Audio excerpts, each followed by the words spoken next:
Okay, everyone, welcome to the live chat here. It's a Sunday in Santa Cruz. We had rain, rain in the middle of May. That rarely ever happens. I've been up here 20 years. I think I've only seen it rain one other time. So, climate change, I would say so. Anyway, I hope you have had a great weekend.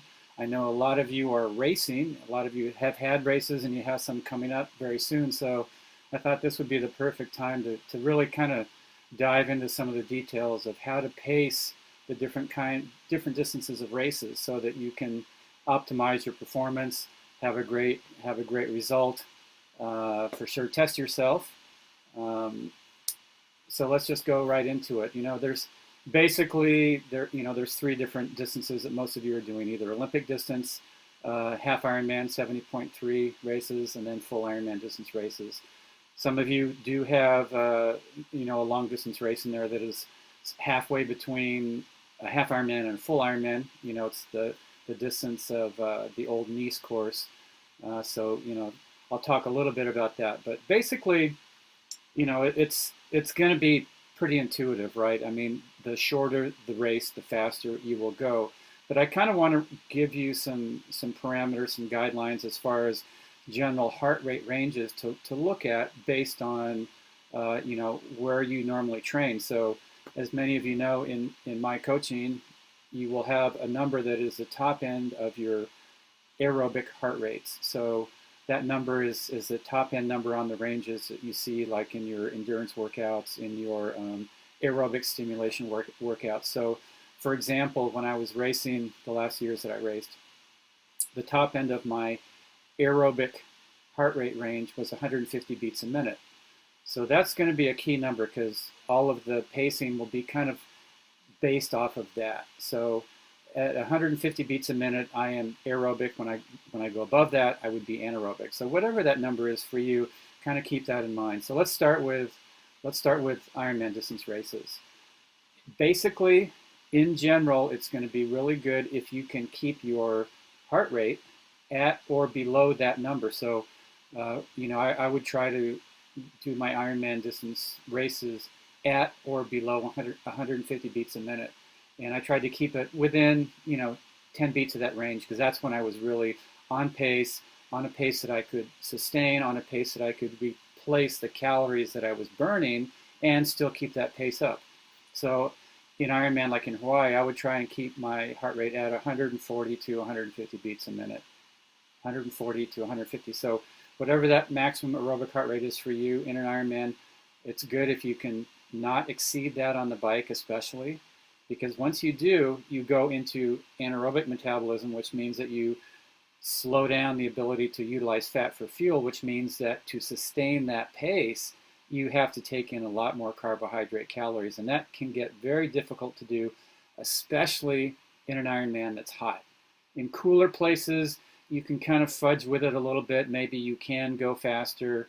Let's say you're doing Challenge Roth, and it's a nice cool day. Maybe you can go above that maximum aerobic heart rate on the bike and still get in calories quick enough because things are working a little bit better in your digestion when the blood is not going to your skin to try to dissipate heat.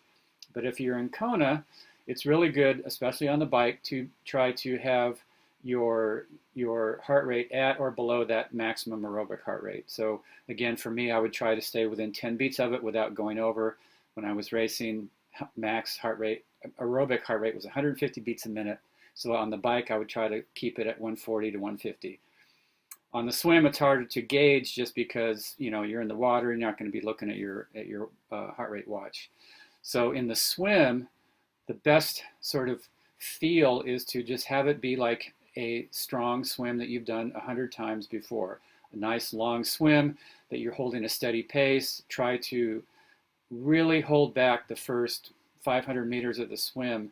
Really sort of, it's almost like you're soft pedaling with your arms. You're doing your stroke, you're keeping your stroke long, smooth, but you're holding back on pushing because you will have anxiety race morning for sure. That's part of what elevates us up on race day. So in the swim and an Ironman, try to have it feel like you are really holding back that first 500 meters. The anticipation of the day will certainly keep you on pace. You're not going to be going too slow, I guarantee you. but you can go too fast, right? So definitely don't build up any lactic acid in the first part of the swim. Have the field be smooth, calm, and tell yourself, I'm holding back, I'm holding back, I'm holding back. And then you can slowly ease into a pace that maybe does get a little bit quicker, one that you know you can sustain through the entire swim without coming out of the water completely exhausted. For sure, all of us could swim faster than we do in an Ironman, but we don't want to swim our fastest. We want to, again, as I've spoken about before, use the strength in those earlier swim and bike so that we can have a great marathon at the end. Okay, so the feel on the swim in an Ironman, have it be, I'm holding back, I'm holding back, I'm holding back. You'll be on pace. You will not go too slow. On the bike, try not to exceed that maximum aerobic heart rate, again, because once you do, you shut off the ability to utilize fat for fuel. You switch over into carbohydrate burning, and then all of a sudden you're burning through your glycogen way faster than you will ever be able to replace it.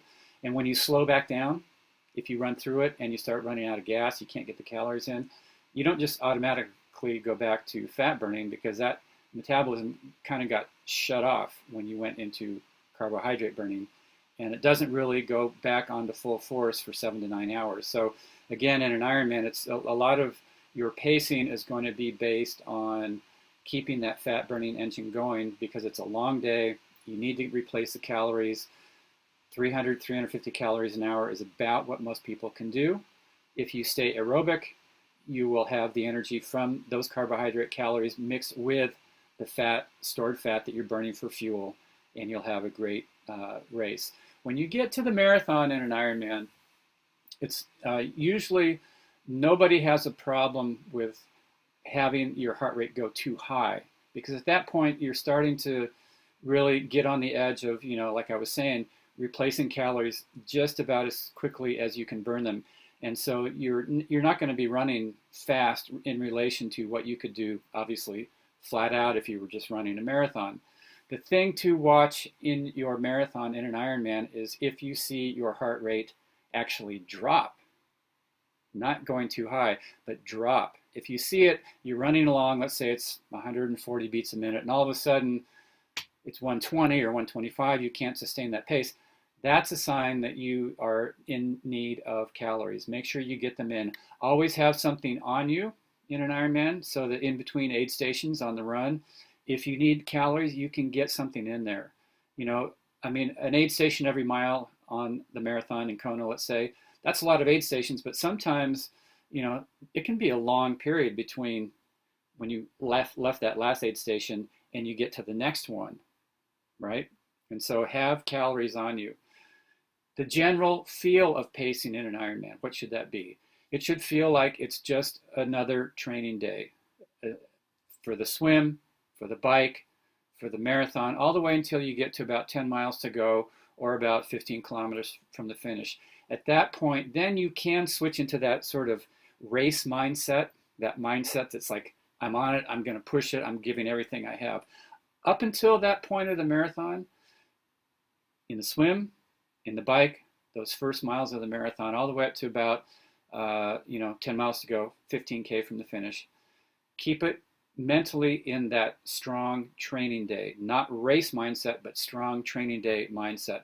That will keep your body in a low stress state. When your body is in low stress, again, you will utilize fat for fuel. Once you shift into race mindset, you kind of shut down that fat burning engine a little bit, and again, you're going to be burning a lot more carbohydrate calories, which get difficult to get in quick enough to sustain a fast pace. Okay, so that's kind of the general concept of an Ironman. What about a half? Obviously, a little bit faster than an Ironman. Nutrition is still going to be important, but it's not going to be quite as critical as it gets in an Ironman. Again, when you're doing a full Ironman distance race, it's about calorie management, about energy conservation, energy management. In a half Ironman, your digestive system, even though you're going faster, the race is shorter, your digestive system will generally be able to manage taking in calories quicker than it will in an Ironman. Okay, so what about heart rates? Well, in a half Ironman, it's a general range is going to be somewhere between, at the low end, at starting at your maximum aerobic heart rate and going all the way up to 10 or 15 beats above that.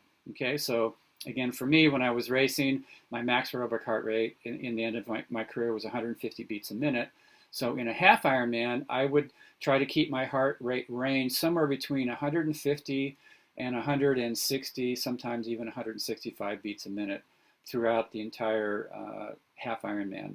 That's kind of a good guideline of what you can probably sustain for most of the race if you are in good shape, if you manage your nutrition, manage your liquid intake so that you don't get dehydrated.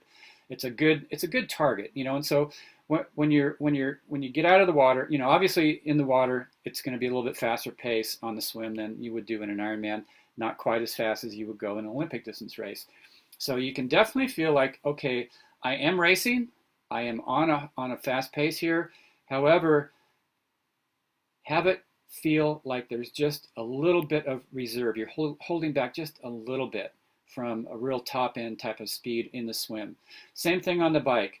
You can get on a very strong pace, get a good gear going, get the cadence up, get on it, get in your aero position, really be pushing it, but at the same time have just that sense that you're holding back just a little bit from top end speed. And the same thing on the run. It's going to have that feel of you're just holding back a little bit from top end speed. Because in my opinion, I think that a half Ironman 70.3 distance race is the ideal blend of endurance and speed. So you're going to need both. Ironman for sure is basically all endurance. Olympic distance is pretty much all speed. A half Ironman is that good blend of both. And so you will need to have your endurance mindset holding back a little bit, but your speed mindset on it, on the pace, a pace that's strong. It will feel like you're racing, and that's a good thing, okay? So again, as far as the heart rate ranges, somewhere between, at the bottom end, the maximum aerobic heart rate that you have in your training sessions that you have with me if you're being coached by me. For me, again, that was 150 beats a minute. That would be the low end of what I would try to target, and then gradually build throughout the race so that I move up to 160, maybe even 165 beats a minute, and then you'll bounce around in there somewhere. Obviously, in hotter races, the heart rate's going to be a little bit higher, but you don't have to be afraid of having your heart rate go up in a half Ironman distance race, again, because it is just short enough that you can probably get in the calories that you will need to keep a good pace going. Certainly, you don't want to go as fast as you would in an Olympic distance race, okay? Hold back just a little bit, but stay on a good pace. Max aerobic heart rate to 10 beats to maybe even 15 beats above that is the range that I suggest for Ironman 70.3 half Ironman distance racing. Okay, so now let's drop it down to Olympic distance racing. This for sure is speed, right? Olympic distance is pretty darn fast. So on the swim, you're going to be trying to go as fast as you can go without building up lactic acid. Okay, so you're on a very fast pace, you're pushing it, but at the same time, you want to have that feeling like you always want to just be checking in with how fast you're going, with how strong you're pulling, and say, can I sustain this? Can I sustain this? Can I sustain this? Because certainly you can go too hard, obviously. Then you have to really slow down to kind of clear everything out, get your breath back. And that's also something to sort of keep in the back of your mind when you're doing an Olympic distance race, is that you're trying to go as fast as you can, but still maintain control of your breathing, of your breath on the bike, and especially on the run. If you start getting that going too hard, panic breathing, you know, where everything starts to get shallow, you know, you stop breathing from your stomach and you're breathing from up here, really shallow, that's too hard. Back it down a little bit, get the breath going back into your stomach, lower your shoulders, loosen your shoulders. If you're on the bike, you can kind of just settle down into your aero bars, support the weight of your upper body on the pads of your elbows as opposed to like this, right? Okay, so what about the heart rates? Basically, you can go somewhere between 10 beats above your maximum aerobic heart rate up to even 20 beats above it. And so, again, for me, at 150 beats a minute as my maximum aerobic heart rate, in an Olympic distance race, my heart rate was somewhere between 160 and 170 pretty much the whole way. It's fast, it's strong, it's a high heart rate, but you can sustain it. You will, you will need some nutrition in an Olympic distance race. A lot of people kind of don't think about that. They think, it's short, it's going to be 2 hours, 2.5 hours, whatever it is. Certainly for most people below 3 hours, right? You need nutrition. If you have some nutrition on the bike and a little bit on the run, you will have a better Olympic distance race than if you don't take anything in, especially if you're in a wave start that starts way after when you had breakfast going into the race, right? So maybe you had an early breakfast, but then it's 3 hours before you start your race. You're going to be ready for lunch or a second breakfast. So make sure that all of the races, all the distance races, when you go down to the start, take an extra bottle of water. Sounds pretty easy to say, doesn't it? Sometimes I get tripped up on those simple things. An extra bottle of water, an extra bottle with sport drink, and then something that's like an energy bar or maybe even a gel, something that has a little bit more body to it.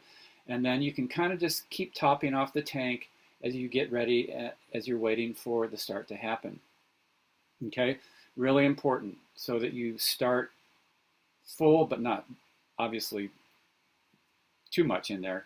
You don't want to start a race empty, low on calories, getting into the water going, oh boy, I'm already hungry. Okay, so that should be in your bag of stuff that you will take with you down to the start. Extra bottle of water, extra bottle of sport drink, and something with a little more body, a sport bar, energy bar, or a gel or something like that. Okay.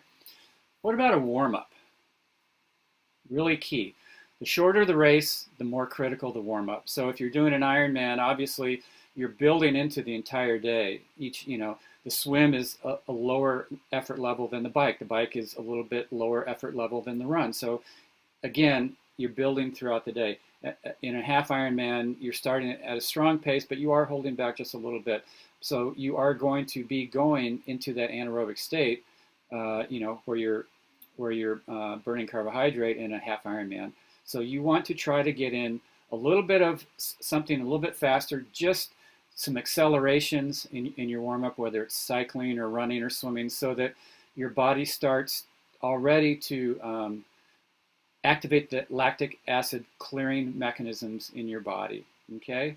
Sometimes you can't get in the water. They don't let you get in the water, or you can get in, but then it's going to be 45 minutes before your waves start.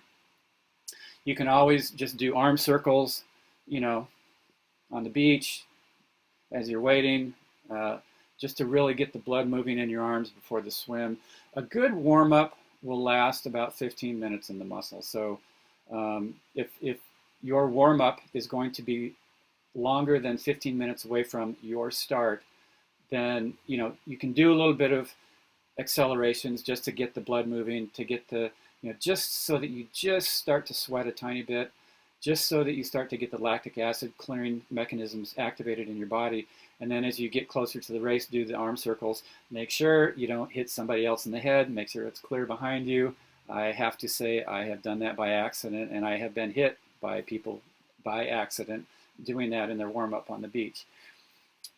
Olympic distance, for sure, it's going to be even more critical than a half or a full to get in some kind of real slight higher effort warm up in there. So you warm up a little bit on your bike or just jogging easy, do some accelerations, 10 seconds kind of at, working up to race pace at the last bit of it.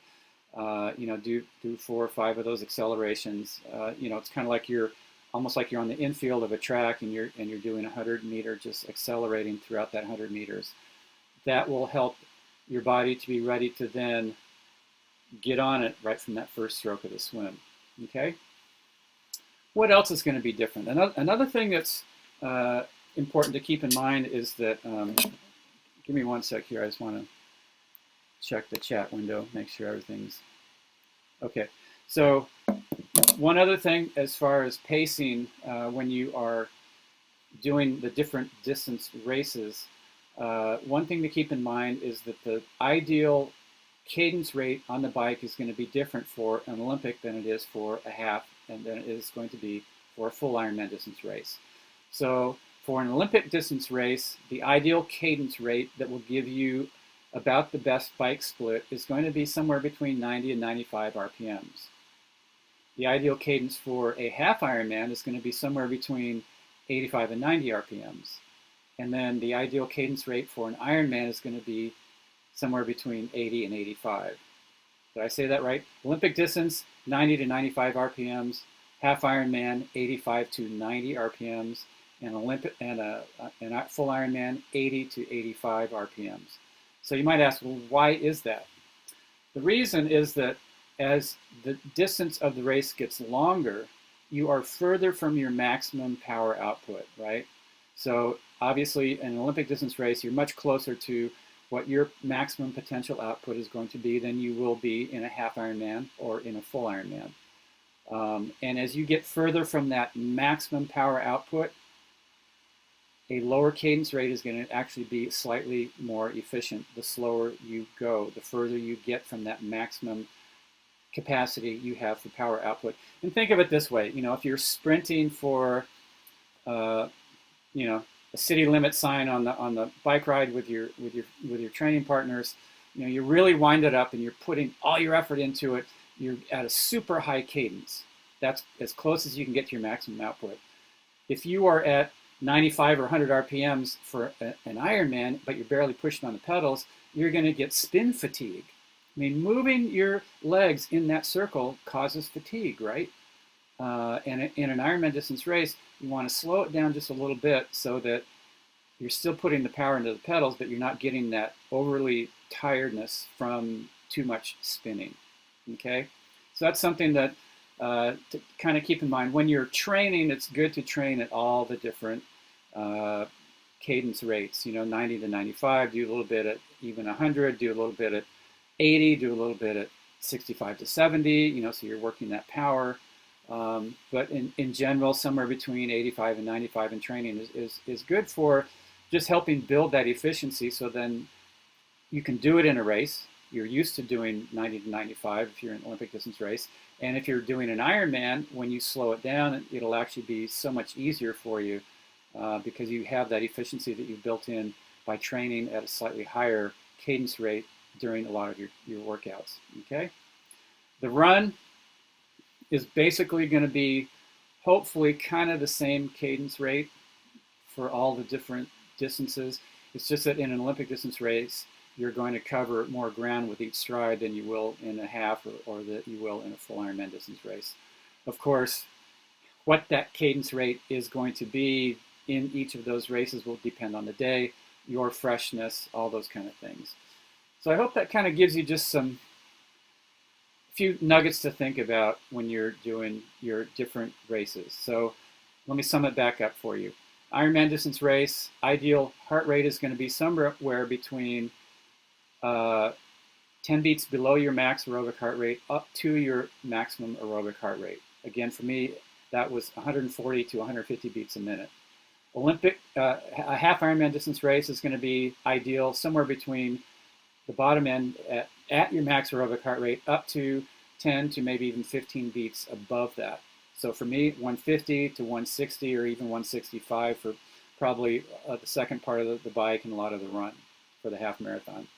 Olympic distance, it's going to be somewhere between the bottom end being 10 beats above your max aerobic heart rate up to 20, maybe even for a few 20, 25 beats above your max aerobic heart rate. So again, for me, when I was racing, my max aerobic heart rate was 150 beats a minute. So in Olympic distance races, I was going 160 to 170, sometimes a little bit higher than that, but usually not.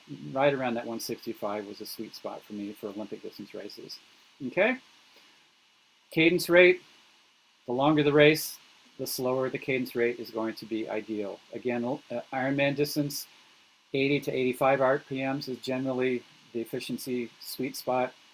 Half Ironman, 85 to 90 RPMs. Olympic distance race, 90 to 95 RPMs. And of course, sprint, 95, maybe even up to 100 RPMs. Good. So I hope that gives you some things to think about. Uh, Again, the feel in an Ironman should be that you're just having a strong training day. If you don't want to use any devices, you don't want to have anything measured, have the feel be that I am just doing another strong training day like I've done so many times before until you get to about 10 miles, 15 kilometers from the finish of the marathon. And then at that point, if you have anything left in the tank, really go for it. Switch into that race mindset during that last stretch. If you have paced it well, you're going to pass so many people who went way too fast early.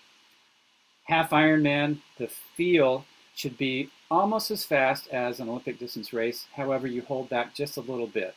That holding back just a little bit that's the endurance part. But you're on a strong pace. That's the speed part. You're blending those two together. Olympic distance racing is pretty much as fast as you can go without building up lactate, without building up lactic acid. Okay? So let's see if we have any questions here. Feel free to post them in there if you'd like.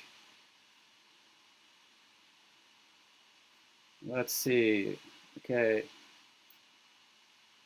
So Erica said she did a 70.3 progressive for the first time. The run was very good in progressive and heart rate and pace incredible. So yeah, in all the races, there's going to be an element of building your pace throughout the race, building your effort, putting more into it as the race progresses.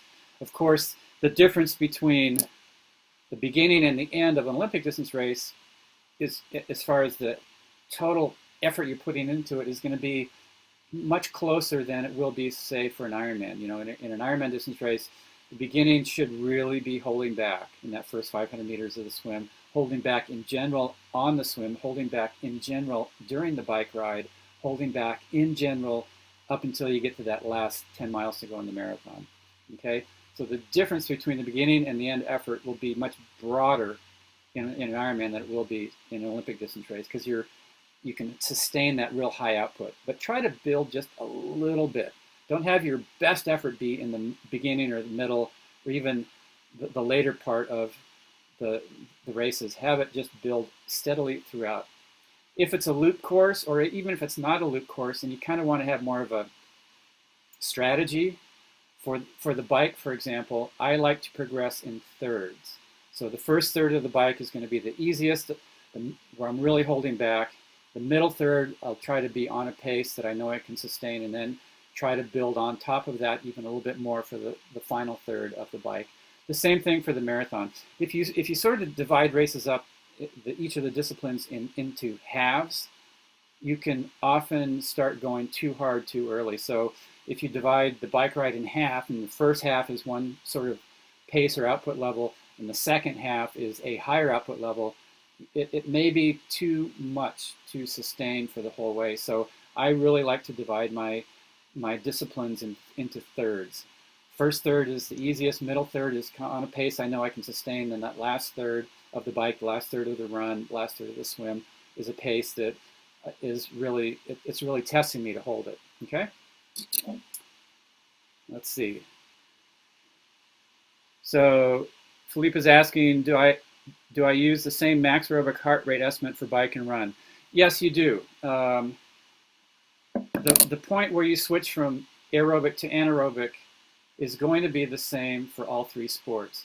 The perceived effort will be much lower running than it will be at that same heart rate cycling, simply because running is weight bearing, and so your heart rate just goes up with less perceived effort. What is different between swimming, cycling, and running is when you get to the very top end of your speed that you can sustain. So when you're doing speed work, to get the real big gains in VO2 max, running, you have to really push that heart rate very close to your maximum heart rate. Cycling, you can get that same gain from an effort level that's a little bit lower than that. And swimming, you can get a big gain in VO2 max from an effort level that's even lower than what you need to get that big jump in VO2 from cycling. Okay, but the aerobic anaerobic switch is the same for all the sports. Let's see, what else do we have here? So Jennifer's asking, what formula are you using to calculate your caloric intake per hour, particularly on the bike, thinking about the weight and gender, etc. Also, do you use the same caloric intake for both the 70.3 and Ironman efforts? Those are great questions, actually. In general, target 300 to 350 calories per hour for an Ironman. If you weigh more and you're a larger person, you will probably need more, but you will also probably be able to absorb a little bit more. If you're a much lighter person, for sure, you probably will be better at, let's say, 250 to 300 calories per hour. But this is something that you can practice and test and try out during your long bike rides. Just track how many calories per hour you need to take in during your long bike rides so that when you get off the bike, you are fueled up and ready to go for a run. You don't feel like you have to get off your bike and eat a big meal before you could then go out and do another, do a run, okay? And then over time, you'll start to see kind of where your calorie needs are going to be. And they're going to be different for each person. They will be different for you individually, depending on how fast you're going too. So in training, if you're kind of at a moderate pace, you're going to be burning a certain number of calories per hour. Obviously, in a race, when you're going faster, you're going to be burning more calories per hour. So see what the max amount of calories you can take in is going to be, and then adjust that on race day based on what your body's telling you need to do. It's good to have a basic plan, but then tune into what your body's telling you, because during the races, let me back up. We have absorption cycles in our digestive system. So we have a little period where we can absorb a ton of calories, and then we'll go out of that, and then we'll go into a period where it's really hard to get in calories, doesn't absorb very quickly, and then you go back up and you'll absorb a ton. So if you are on a regimented eating every 15 minutes a certain number of calories, you're going to sometimes be fighting that absorption cycle because you might be at a low point, you can't get the calories in, or you'll be missing out on an opportunity to get a lot more calories in a chunk all at once if you're just sort of on this steady drip that you're trying to get in there. I didn't really follow my own advice on this until my final Ironman in 1995. And that I probably took in less calories per hour, but I took them in at the times my body was saying, you need it right now. And that was the best Ironman that I ever had. So it is going to be not necessarily gender specific, but it's going to be weight specific. So a lighter person, less calories per hour. Heavier person is going to need more calories per hour. And it's also going to be based on how fast you're going. Okay? So there is no, I can't give you a formula.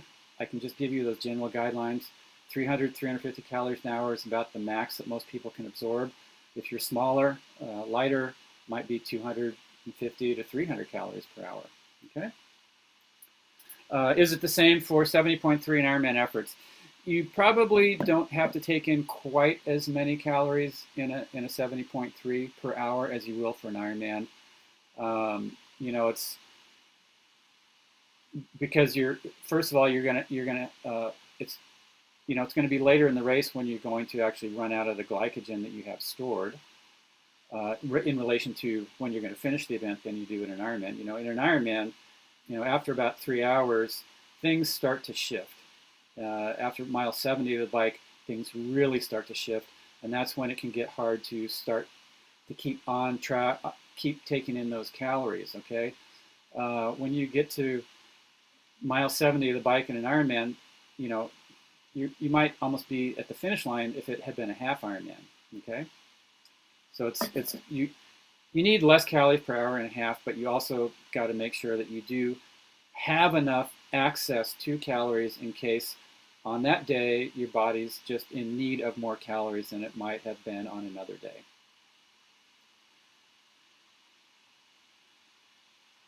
So Erica's asking, should I start a marathon in an Ironman about 10 beats below the max aerobic?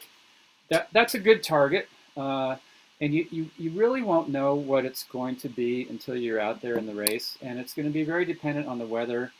cooler Ironman distance races, your heart rate can be 10 beats below what it would be in a hot race for the same pace on the marathon. So that's a good starting point, 10 beats below that max aerobic heart rate.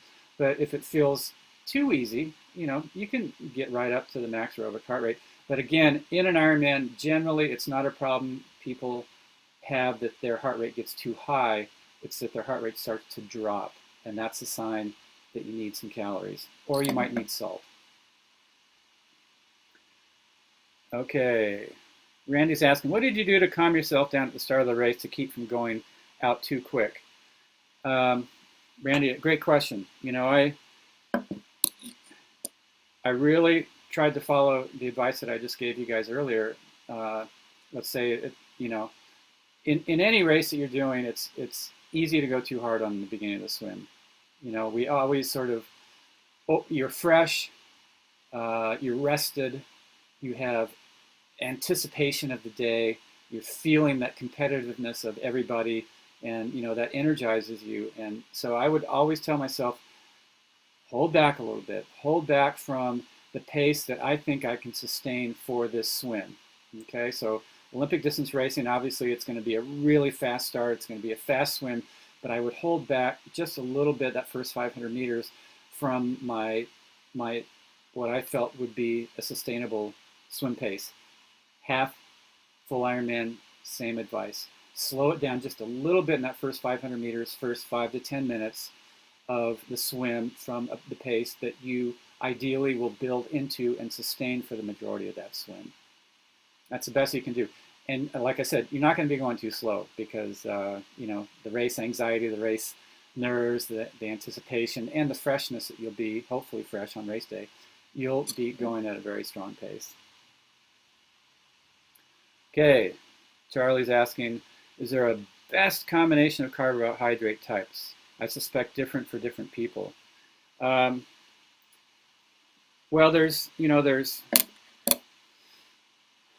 we have all these receptors in our conveyor belt that takes carbohydrate into our bloodstream and into our system. And having a different mix of long and short chain carbohydrates seems to optimize the absorption of both length carbohydrate chains. Simple sugars, like glucose, maltodextrin, longer chain. But it's not so much necessarily the carbohydrate that is important, but just what is overall in the drink. Like some sport drinks might have a great blend of carbohydrates that absorbs perfectly. However, they throw a bunch of other stuff in there that inhibits absorption or slows it down, and maybe it just doesn't work for you. So no matter what, try out your sport drinks in training. If you are only able to kind of tolerate them in training, forget it. They're not going to work in a race. It has to be like you really love these drinks.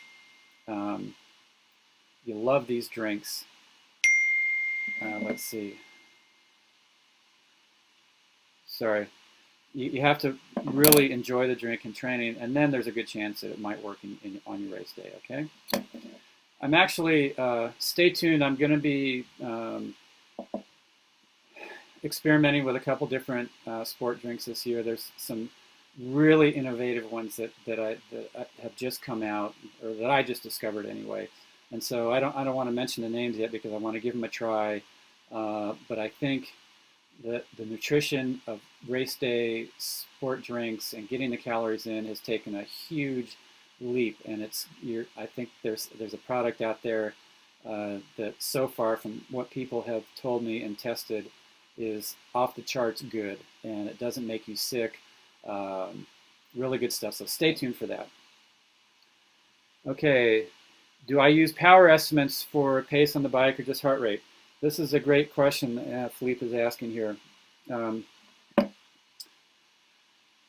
I don't use power. And here's the reason. Because your power is going to be, if you have a power estimate, the heart rate that will get you that power is going to be very different depending on the weather and depending on your body on that day. So let's say you think that you can push whatever, 220 watts for your Ironman, for your bike ride, or whatever the number is. Let's say, just say 200. If it's a cool day, your heart rate might be really low, and you could actually push more than that and sustain it. If it's a really hot day, to push 200 watts, your heart rate might be, way above your max aerobic heart rate. You're burning huge amounts of carbohydrate calories. You're not going to be able to replace them. So your power, if that's what you're using to set your effort level, it's going to be you can't predict what your heart rate's going to be. And heart rate is such a good predictor of what's going on. It's an indicator of what's going on physiologically in your body. So, in an Olympic distance race, let's say, you might be able to use power as a gauge, okay? But again, your heart rate can be all over the charts for that single power that you're trying to hold, based on the weather, based on the freshness of your body, based on maybe you even might be fighting something off, a little bit of a cold or something. Your heart rate's going to be through the roof for that same heart rate that on another day, if you weren't sick, would be much lower. So no, I don't use power as an indicator, and I don't use pace running as an indicator where I want to be during the race. Good. Well, I think that's about all the questions. Let me just scroll down. There's a few more.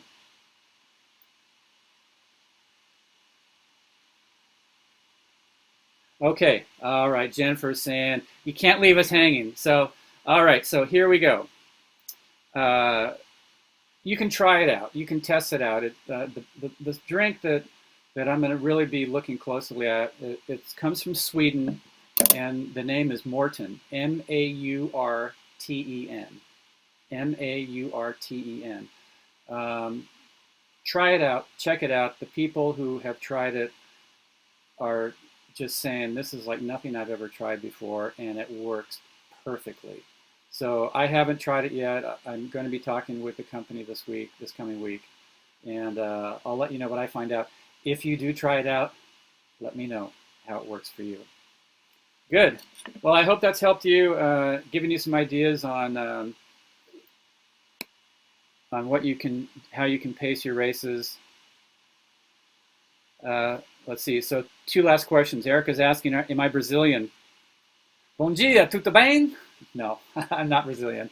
I was born and basically raised in California. That's where I'm from. Okay, and then Sergio's asking, what are some things you recommend to deal with the heat? What's some heat training advice you used for Kona? This is a great question. If you are not training in an environment that is as hot as what you will encounter on race day, you can create a microclimate around your skin during your training in cooler climate by adding an extra layer. So no matter what the temperature is during your training sessions outside, add one extra layer from what you would actually need on that day, so that you create this hot, humid environment around your skin, and it helps elevate your core temperature, so that even on moderately warm days, you can create a hot environment around your body, so that your muscles do get used to dealing with heat, and your body gets used to trying to dissipate heat, and your blood goes through changes that help you manage heat.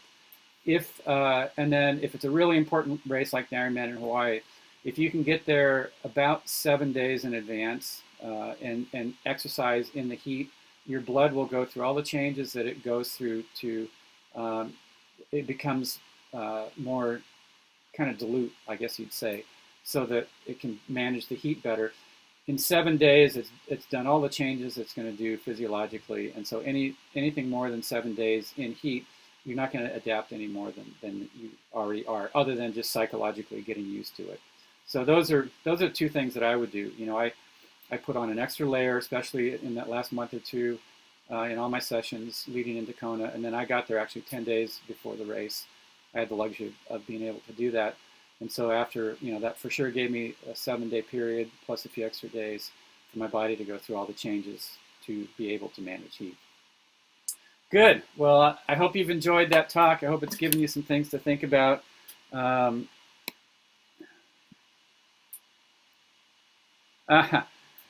So anyway, I'll be having another live chat this coming weekend. Tuesday we have another Mark Allen Zwift group ride. It's going to be at 6 p.m. Pacific Standard Time. Just go on Zwift and be riding by 6 o'clock, and I'll see you there. I'll be on the ride again this week. I hope you've enjoyed this talk from the shed, where I do my shed talks. And if there's anything that you guys are interested in hearing me speak about, for sure, drop a note, mark@markallencoaching.com, and let me know what topics are of interest to you, because I want to make sure that I talk about stuff that is important for you to know about. All right, have a great weekend. Thanks for stopping by, and we'll see you soon. Take care.